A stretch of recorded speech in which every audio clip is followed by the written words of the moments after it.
जय श्री राम। ओम नमः शिवाय। हरे कृष्णा। प्रिय भक्तों, अश्विन मास के शुक्ल पक्ष की दशमी या दशहरा के दिन हमारे प्रभु श्री राम ने लंकापति रावण से युद्ध करके उसका वध किया था। आज हम श्री रामचरितमानस में वर्णित उसी युद्ध के वर्णन यानी लंका कांड के भाग 4 का पाठ करेंगे। आप सभी भक्त इस वृतांत को बड़ी श्रद्धा और प्रसन्न चित्त मन से सुनिएगा।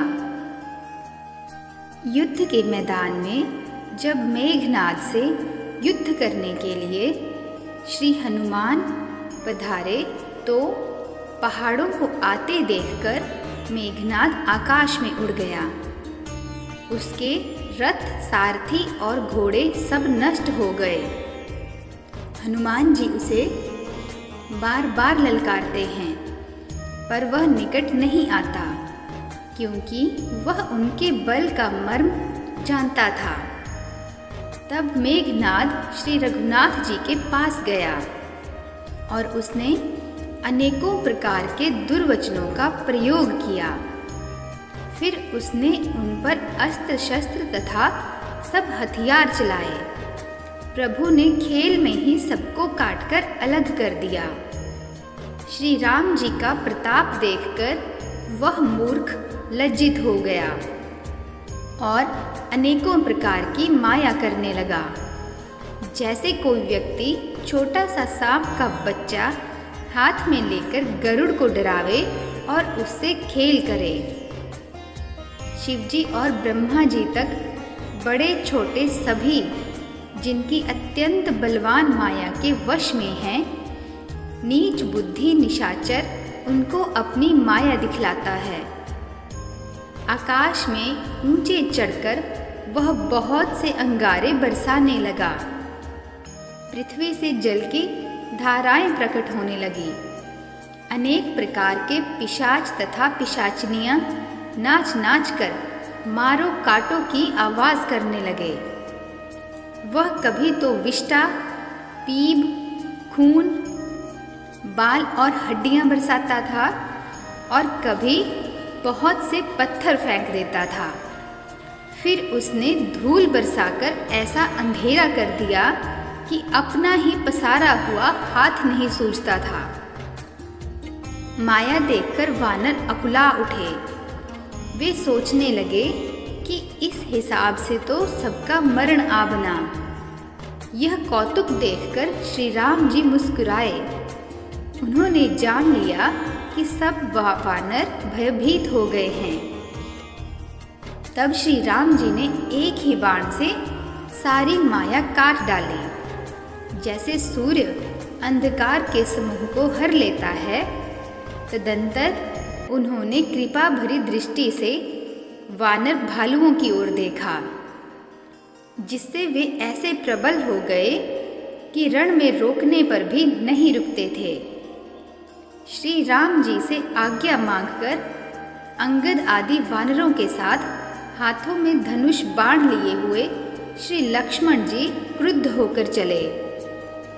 उनके लाल नेत्र हैं, चौड़ी छाती और विशाल भुजाएं हैं।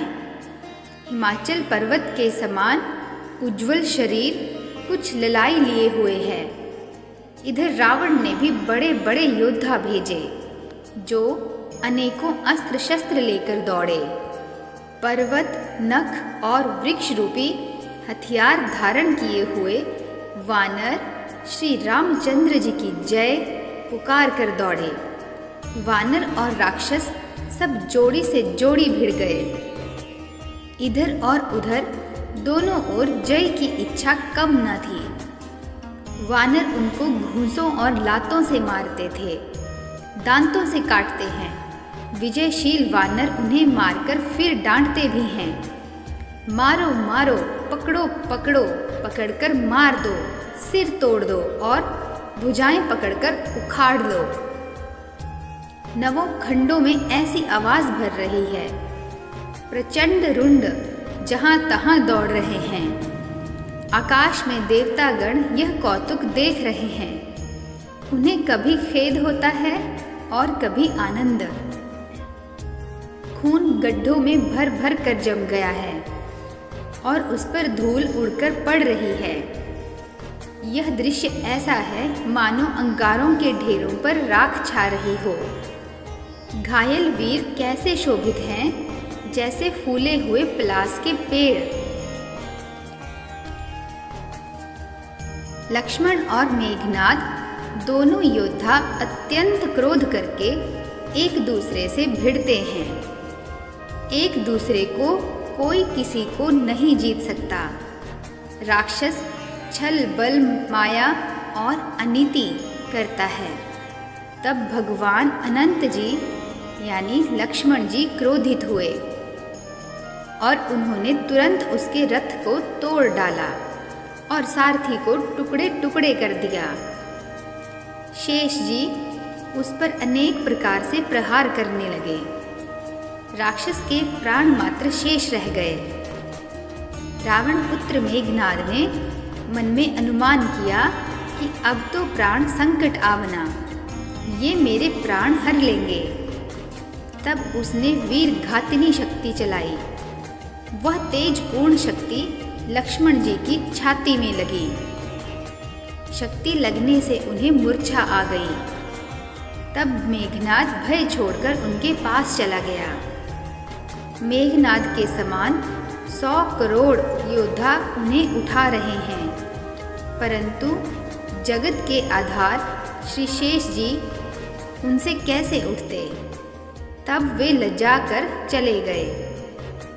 शिवजी कहते हैं, हे गिरजे सुनो, प्रलय काल में जिन शेषनाग के क्रोध की अग्नि 14 भुवनों को तुरंत ही जला डालती है और देवता मनुष्य तथा समस्त चराचर जीव जिनकी सेवा करते हैं, उनको संग्राम में कौन जीत सकता है। इस लीला को वही जान सकता है जिस पर श्री राम जी की कृपा हो। संध्या होने पर दोनों ओर की सेनाएं लौट पड़ी। सेनापति अपनी अपनी सेनाएं संभालने लगे। व्यापक ब्रह्म अजेय संपूर्ण ब्रह्मांड के ईश्वर और करुणा की खान श्री रामचंद्र जी ने पूछा, लक्ष्मण कहाँ हैं? तब तक हनुमान उन्हें ले आए। छोटे भाई को इस दशा में देखकर प्रभु ने बहुत ही दुख माना। जाम्बवान ने कहा, लंका में सुषेण वैद्य रहता है, उसे लाने के लिए किसी को भेजा जाए। हनुमान जी छोटा रूप धरकर गए और सुषेण को उसके घर समेत तुरंत ही उठा लाए। सुषेण ने आकर श्री राम जी के चरणारविंदों में सिर नवाया। उसने पर्वत और औषध का नाम बताया और कहा कि हे पवन पुत्र, औषधि लेने जाओ। श्री राम जी के चरण कमलों को हृदय में रखकर पवन पुत्र हनुमान जी अपना बल बखान कर चल पड़े। उधर एक गुप्तचर ने रावण को इस रहस्य की खबर दी। तब रावण काल नेमी के घर आया।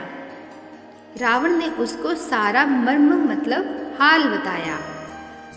काल नेमी ने सुना और बार बार सिर पीटा और खेद प्रकट किया। उसने कहा, तुम्हारे देखते देखते जिसने नगर जला डाला, उसका मार्ग कौन रोक सकता है। श्री रघुनाथ जी का भजन करके तुम अपना कल्याण करो। हे नाथ, झूठी बकवाद करना छोड़ दो। नेत्रों को आनंद देने वाले नीलकमल के समान सुंदर श्याम शरीर को अपने हृदय में रखो। मैं तू भेदभाव और ममता रूपी मूढ़ता को त्याग दो। महामोह रूपी रात्रि में सो रहे हो, सो जाग उठो। जो काल रूपी सर्प का भी भक्षक है, कहीं स्वप्न में भी वह रण में जीता जा सकता है। उसकी ये बातें सुनकर रावण बहुत ही क्रोधित हुआ। तब कालनेमी ने मन में विचार किया कि इसके हाथ से मरने की अपेक्षा श्री राम जी के दूत के हाथ से ही मरूं तो अच्छा है। यह दुष्ट तो पाप समूह में रत है। वह मन ही मन ऐसा कहकर चला और उसने मार्ग में माया रची, तालाब, मंदिर और सुंदर बाग बनाया। हनुमान जी ने सुंदर आश्रम देखकर सोचा कि मुनि से पूछकर जल पी लूं, जिससे थकावट दूर हो जाए। राक्षस वहाँ कपट से मुनि का वेश बनाए विराजमान था। वह मूर्ख अपनी माया से मायापति के दूत को मोहित करना चाहता था। मारुति ने उसके पास जाकर मस्तक नवाया। वह श्री राम जी के गुणों की कथा कहने लगा। वह बोला, रावण और राम में महान युद्ध हो रहा है। राम जी जीतेंगे, इसमें संदेह नहीं है। हे भाई, मैं यहाँ रहता हुआ ही सब देख रहा हूँ। मुझे ज्ञान दृष्टि का बहुत बड़ा बल है। हनुमान जी ने उससे जल मांगा तो उसने कमंडलू दे दिया। हनुमान जी ने कहा, थोड़े जल से मैं तृप्त नहीं होने का। तब वह बोला, तालाब में स्नान करके तुरंत लौट आओ तो मैं तुम्हें दीक्षा दूं, जिससे तुम ज्ञान प्राप्त करो। तालाब में प्रवेश करते ही एक मगरी ने अकुलाकर उसी समय हनुमान जी का पैर पकड़ लिया। हनुमान जी ने उसे मार डाला। तब वह दिव्य देह धारण करके विमान पर चढ़कर आकाश को चली। उसने कहा, हे वानर, मैं तुम्हारे दर्शन से पाप रहित हो गई। हे तात, श्रेष्ठ मुनि का शाप मिट गया। हे कपि, यह मुनि नहीं है, घोर निशाचर है। मेरा वचन सत्य मानो। ऐसा कहकर ज्यों ही वह अप्सरा गई, त्यों ही हनुमान जी निशाचर के पास गए।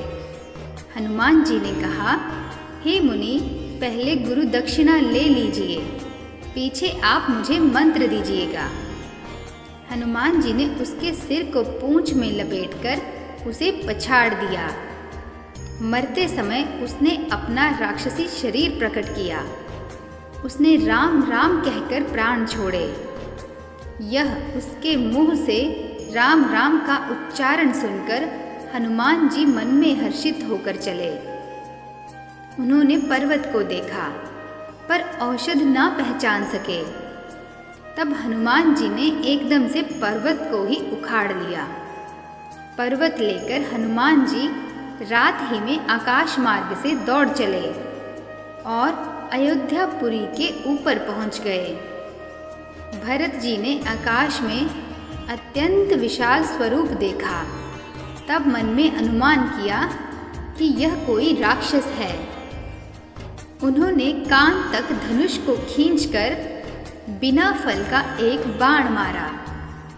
बाण लगते ही हनुमान जी राम राम रघुपति का उच्चारण करते हुए मूर्छित होकर पृथ्वी पर गिर पड़े। प्रिय वचन राम नाम सुनकर भरत जी उठकर दौड़े और बड़ी उतावली से हनुमान जी के पास आए। हनुमान जी को व्याकुल देखकर उन्होंने हृदय से लगा लिया। बहुत तरह से जगाया पर वे जागते न थे। तब भरत जी का मुख उदास हो गया। वे मन में बड़े दुखी हुए और नेत्रों में जल भरकर ये वचन बोले, जिस विधाता ने मुझे श्री राम से विमुख किया, उसी ने फिर यह भयानक दुख भी दिया। यदि मन, वचन और शरीर से श्री राम जी के चरण कमलों में मेरा निष्कपट प्रेम हो और यदि श्री रघुनाथ जी मुझ पर प्रसन्न हों, तो यह वानर थकावट और पीड़ा से रहित हो जाए। यह वचन सुनते ही कपिराज हनुमान जी कौशलपति श्री रामचंद्र की जय हो कहते हुए उठ बैठे। भरत जी ने वानर हनुमान जी को हृदय से लगा लिया। उनका शरीर पुलकित हो गया। और नेत्रों में आनंद तथा प्रेम के आंसुओं का जल भर आया। रघुकुल तिलक श्री रामचंद्र जी का स्मरण करके भरत जी के हृदय में प्रीति समाती न थी। भरत जी बोले, हे तात, छोटे भाई लक्ष्मण तथा माता जानकी सहित सुख निधान श्री राम जी की कुशल कहो। वानर हनुमान जी ने संक्षेप में सब कथा कही। सुनकर भरत जी दुखी हुए और मन में पछताने लगे। हो देव, मैं जगत में क्यों जन्मा? प्रभु के एक भी काम न आया।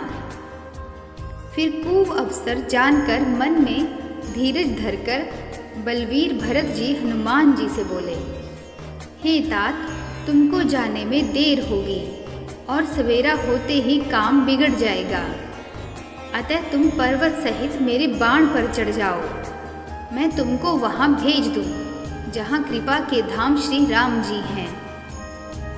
भरत जी की यह बात सुनकर एक बार तो हनुमान जी के मन में अभिमान उत्पन्न हुआ कि मेरे बोझ से बाण कैसे चलेगा, किंतु फिर श्री रामचंद्र जी के प्रभाव का विचार करके वे भरत जी के चरणों की वंदना करके हाथ जोड़कर बोले, हे नाथ, हे प्रभु, मैं आपका प्रताप हृदय में रखकर तुरंत चला जाऊंगा।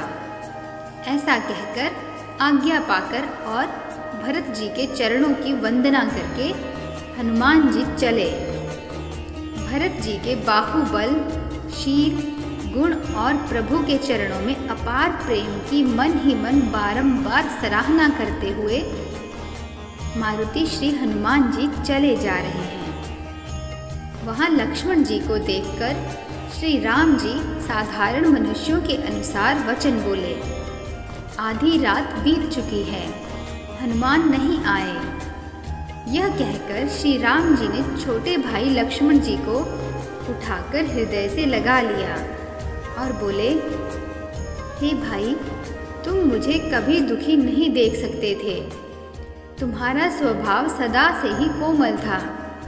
मेरे हित के लिए तुमने माता पिता को भी छोड़ दिया और वन में जाड़ा, गर्मी और हवा सब सहन किया। हे भाई, वह प्रेम अब कहाँ है? मेरे व्याकुलता पूर्वक वचन सुनकर उठते क्यों नहीं? यदि मैं जानता कि वन में भाई का विच्छोह होगा तो मैं पिता का वचन, जिसका मानना मेरे लिए परम कर्तव्य था, उसे भी न मानता। पुत्र, धन, स्त्री, घर और परिवार ये जगत में बार बार होते और जाते हैं, परंतु जगत में सहोदर भाई बार बार नहीं मिलता। हृदय में ऐसा विचार कर हे तात जागो। जैसे पंख बिना पक्षी, मणि बिना सर्प और सूंड बिना श्रेष्ठ हाथी अत्यंत दीन हो जाते हैं, हे भाई, यदि कहीं जड़ देव मुझे जीवित रखे तो तुम्हारे बिना मेरा जीवन भी ऐसा ही होगा। स्त्री के लिए प्यारे भाई को खोकर मैं कौन सा मुँह लेकर अवध जाऊंगा। मैं जगत में बदनामी भले ही सह लेता कि राम में कुछ भी वीरता नहीं है जो स्त्री को खो बैठे। स्त्री की हानि से कोई विशेष क्षति नहीं थी। अब तो हे पुत्र, मेरे निष्ठुर और कठोर हृदय यह अपयश और तुम्हारा शोक दोनों ही सहन करेगा। हे तात, तुम अपनी माता के एक ही पुत्र और उसके प्राणधार हो। सब प्रकार से दुख देने वाला और परम हितकारी जानकर उन्होंने तुम्हें हाथ पकड़कर मुझे सौंपा था। मैं अब जाकर उन्हें क्या उत्तर दूंगा? हे भाई, तुम उठकर मुझे सिखाते क्यों नहीं? सोच से छुड़ाने वाले श्री राम जी बहुत प्रकार से सोच कर रहे हैं। उनके कमल की पंखुड़ी के समान नेत्रों से जल बह रहा है। शिवजी कहते हैं, हे उमा, श्री रघुनाथ जी एक अद्वितीय और अखंड वियोग रहित हैं। भक्तों पर कृपा करने वाले भगवान ने लीला करके मनुष्य की दशा दिखलाई है। प्रभु के प्रलाप को कानों से सुनकर वानरों के समूह व्याकुल हो गए। इतने में ही हनुमान जी आ गए, जैसे करुणा रस में वीर रस आ गया हो। श्री राम जी हर्षित होकर हनुमान जी से गले मिले। प्रभु परम सुजान और अत्यंत ही कृतज्ञ हैं। तब वैद्य सुषेण ने तुरंत उपाय किया, जिससे लक्ष्मण जी हर्षित होकर उठ बैठे। प्रभु भाई को हृदय से लगाकर मिले। भालू और वानरों के समूह सब हर्षित हो गए। फिर हनुमान जी ने वैद्य को उसी प्रकार वहां पहुंचा दिया जिस प्रकार वे उसे पहले ले आए थे। यह समाचार जब रावण ने सुना, तब उसने अत्यंत विषाद से बार बार सिर पीटा। वह व्याकुल होकर कुंभकर्ण के पास गया और बहुत से उपाय करके उसने उसको जगाया। कुंभकर्ण जगा, वह कैसा दिखाई देता है, मानो स्वयं काल ही शरीर धारण करके बैठा हो। कुंभकर्ण ने पूछा, हे भाई, कहो तो तुम्हारे मुख सूख क्यों रहे हैं? उस अभिमानी रावण ने उससे जिस प्रकार से वह सीता को हर लाया था, तब से अब तक की सारी कथा कही। फिर कहा, हे तात, वानरों ने सब राक्षस मार डाले, बड़े बड़े योद्धाओं का भी संहार कर डाला। दुर्मुख, देवशत्रु, मनुष्य भक्षक, भारी योद्धा, अतिकाय और अकंपन तथा महोदर आदि दूसरे सभी रणधीर वीर रणभूमि में मारे गए। तब रावण के वचन सुनकर कुंभकर्ण बिलख कर बोला, अरे मूर्ख, जगत जननी जानकी को हर लाकर अब कल्याण चाहता है।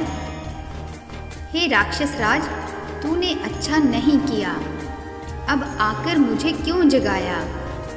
हे तात, अब भी अभिमान छोड़कर श्री राम जी को भजो तो कल्याण होगा। हे रावण, जिनके हनुमान सरीखे सेवक हैं, वे श्री रघुनाथ जी क्या मनुष्य हैं?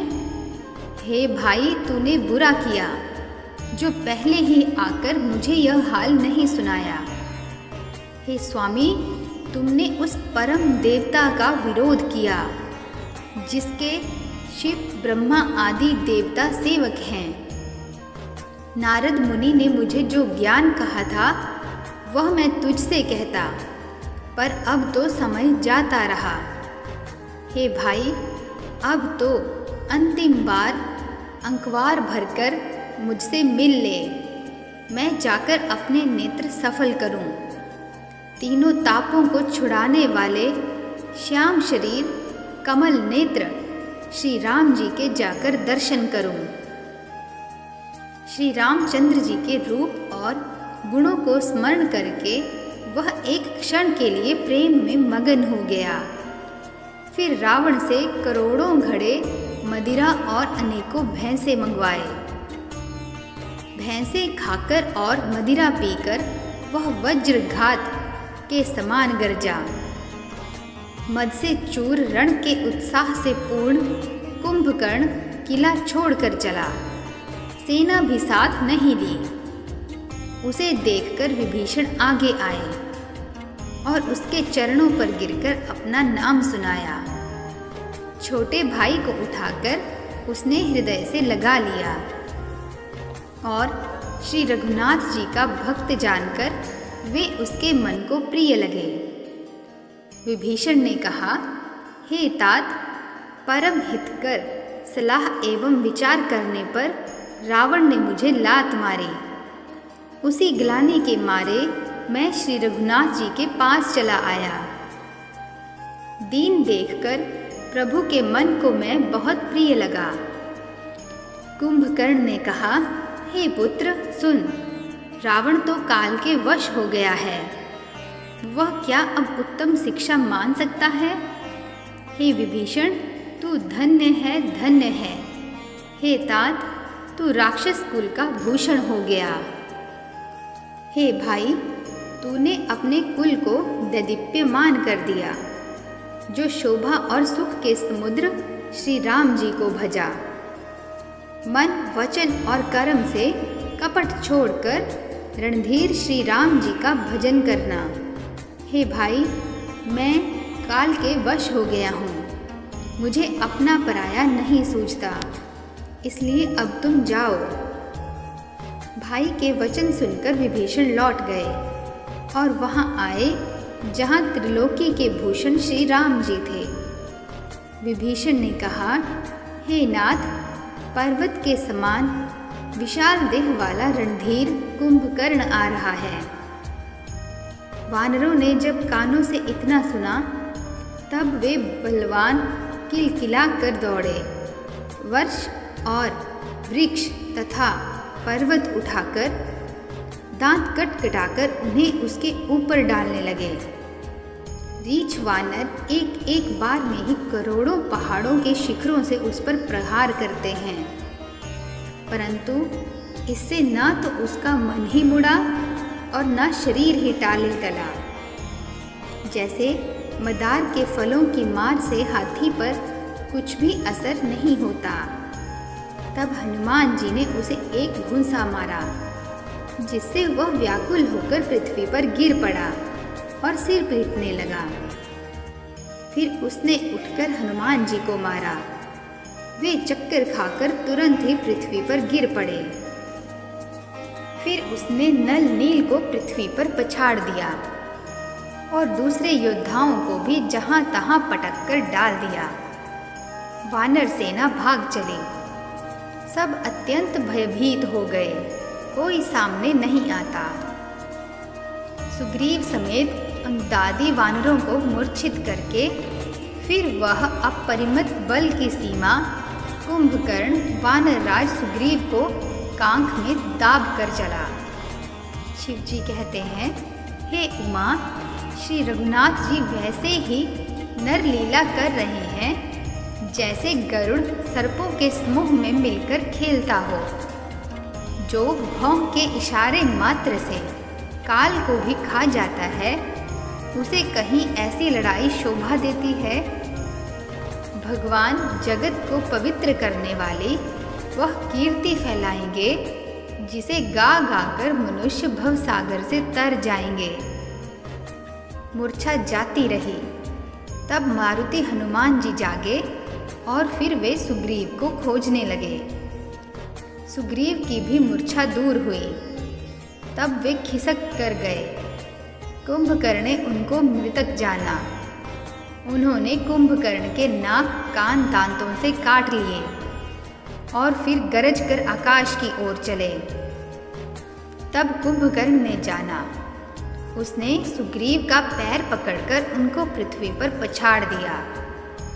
फिर सुग्रीव ने बड़ी फुर्ती से उठकर उसको मारा और तब बलवान सुग्रीव प्रभु के पास आए और बोले, कृपा निधान प्रभु की जय हो, जय हो, जय हो। नाक कान काटे गए, ऐसा मन में जानकर बड़ी ग्लानि हुई और वह क्रोध करके लौटा। एक तो वह स्वभाव से ही भयंकर था और फिर बिना नाक कान का होने से और भी भयानक हो गया। उसे देखते ही वानरों की सेना में भय उत्पन्न हो गया। रघुवंश मणि की जय हो, जय हो, ऐसा पुकार कर वानर हूह करके दौड़े और सबने एक ही साथ उस पर पहाड़ और वृक्षों के समूह छोड़े। रण के उत्साह में कुंभकर्ण विरुद्ध होकर उनके सामने ऐसा चला मानो क्रोधित होकर काल ही आ रहा हो। वह करोड़ करोड़ वानरों को एक साथ पकड़कर खाने लगा। वे उसके मुंह में इस तरह घुसने लगे मानो पर्वत की गुफा में टेढ़ियां समा रही हों। करोड़ों वानरों को पकड़कर उसने शरीर से मसल डाला। करोड़ों को हाथों से मलकर पृथ्वी की धूल में मिला दिया। पेट में गए हुए भालू और वानरों के ठट उसके मुख, नाक और कानों की राह से निकल निकल कर भाग रहे हैं। रण के मध्य में मत राक्षस कुंभकर्ण इस प्रकार गर्वित हुआ मानो विधाता ने उसको सारा विश्व अर्पण कर दिया हो और उसे वह ग्रास कर जाएगा। सब योद्धा भाग खड़े हुए, वे लौटाए भी नहीं लौटते, आंखों से उन्हें सूझ नहीं पड़ता और पुकारने से सुनते नहीं। कुंभकर्ण ने वानर सेना को तितर बितर कर दिया। यह सुनकर राक्षस सेना भी दौड़ी। श्री रामचंद्र जी ने देखा कि अपनी सेना व्याकुल है और शत्रु की नाना प्रकार की सेना आ गई है। तब कमल नयन श्री राम जी बोले, हे सुग्रीव, हे विभीषण और हे लक्ष्मण, सुनो, तुम सेना को संभालना, मैं इस दुष्ट के बल और सेना को देखता हूँ। हाथ में शार्ंग धनुष और कमर में तरकस सजाकर श्री रघुनाथ जी शत्रु सेना को दलन करने चले। प्रभु ने पहले तो धनुष का टंकार किया, जिसकी भयानक आवाज सुनते ही शत्रु दल बहरा हो गया। फिर सत्य प्रतिज्ञ श्री राम जी ने 1,00,000 बाण छोड़े। वे ऐसे चले मानो पंख वाले काले सर्प चले हों। जहाँ तहाँ बहुत से बाण चले, जिनसे भयंकर राक्षस योद्धा कटने लगे। उनके चरण, छाती, सिर और भुजदंड कट रहे हैं। बहुत से वीरों के 100 टुकड़े हो जाते हैं। घायल चक्कर खा खाकर पृथ्वी पर पड़ रहे हैं। उत्तम योद्धा फिर संभलकर उठते और लड़ते हैं। बाण लगते ही वे मेघ की तरह गरजते हैं। बहुत से तो कठिन बाणों को देखकर ही भाग जाते हैं। बिना मुंड के प्रचंड रुंड दौड़ रहे हैं और पकड़ो पकड़ो मारो मारो का शब्द करते हुए चिल्ला रहे हैं। प्रभु के बाणों ने क्षण मात्र में भयानक राक्षसों को काटकर रख दिया। फिर वे सब बाण लौटकर श्री रघुनाथ जी के तरकस में घुस गए। कुंभकर्ण ने मन में विचार कर देखा कि श्री राम जी ने क्षण मात्र में राक्षसी सेना का संहार कर डाला। तब वह महाबली वीर अत्यंत क्रोधित हुआ और उसने गंभीर सिंहनाद किया। वह क्रोध करके पर्वत उखाड़ लेता है और जहाँ भारी भारी वानर होते हैं वहाँ डाल देता है। बड़े बड़े पर्वतों को आते देखकर प्रभु ने उनको बाणों से काटकर धूल के समान चूर चूर कर डाला। फिर श्री रघुनाथ जी ने क्रोध करके धनुष को तान कर बहुत से अत्यंत भयानक बाण छोड़े। वे बाण कुंभकर्ण के शरीर में घुसकर पीछे से इस प्रकार निकल जाते हैं कि उनका पता नहीं चलता, जैसे बिजलियां बादल में समा जाती हैं। उसके काले शरीर से रुधिर बहता हुआ ऐसे शोभा देता है मानो काजल के पर्वत से गेरू के पनाले बह रहे हों। उसे व्याकुल देखकर रीछ वानर दौड़े। वे ज्यों ही निकट आए त्यों ही वह हंसा और बड़ा घोर शब्द करके गरजा और करोड़ करोड़ वानरों को पकड़कर वह गजराज की तरह उन्हें पृथ्वी पर पटकने लगा और रावण की दुहाई देने लगा। यह देखकर रीछ वानरों के झुंड ऐसे भागे जैसे भेड़िए को देखकर भेड़ों के झुंड। शिवजी कहते हैं, हे भवानी, वानर भालू व्याकुल होकर आर्तवाणी से पुकारते हुए भाग चले। वे कहने लगे, यह राक्षस दुर्भिक्ष के समान है, जो अब वानर रूपी देश को पड़ना चाहता है। हे कृपा रूपी जल के धारण करने वाले मेघ रूप श्री राम, हे खर के शत्रु, हे शरणागत के दुख हरने वाले, रक्षा कीजिए रक्षा कीजिए। करुणा भरे वचन सुनते ही भगवान धनुष बाण सुधार कर चले। महाबलशाली श्री राम जी ने सेना को अपने पीछे कर लिया और वे अकेले क्रोध पूर्वक चले। उन्होंने धनुष को खींचकर 100 बाण संधान किए। बाण छूटे और उसके शरीर में समा गए। बाणों के लगते ही वह क्रोध में भरकर दौड़ा। उसके दौड़ने से पर्वत डगमगाने लगे और पृथ्वी हिलने लगी। उसने एक पर्वत उखाड़ लिया। रघुकुल तिलक श्री राम जी ने उसकी वह भुजा ही काट दी। तब वह बाएं हाथ में पर्वत को लेकर दौड़ा। प्रभु ने उसकी वह भुजा भी काटकर पृथ्वी पर गिरा दी। भुजाओं के कट जाने पर वह दुष्ट कैसी शोभा पाने लगा, जैसे बिना पंख का मंदराचल पहाड़ हो। उसने उग्र दृष्टि से प्रभु को देखा, मानो तीनों लोगों को निगल जाना चाहता हो। वह बड़े जोर से चिंघाड़ कर मुंह फैलाकर दौड़ा। आकाश में सिद्ध और देवता डरकर हाहाकार इस प्रकार पुकारने लगे। करुणा निधान भगवान ने देवताओं को भयभीत जाना। तब उन्होंने धनुष को कान तक तान कर राक्षस के मुख को बाणों के समूह से भर दिया, तो भी वह महाबली पृथ्वी पर ना गिरा। मुख में बाण भरे हुए वह प्रभु के सामने दौड़ा, मानो काल रूपी सजीव तरकस ही आ रहा हो। तब प्रभु ने क्रोध करके तीक्ष्ण बाण लिया और उसके सिर को धड़ से अलग कर दिया। वह सिर रावण के आगे जा गिरा। यह देखकर रावण ऐसा व्याकुल हुआ जैसे मणि के छूट जाने पर सर्प। कुंभकर्ण का प्रचंड धड़ दौड़ा, जिससे पृथ्वी धंसी जाती थी। तब प्रभु ने उसके 2 टुकड़े कर दिए।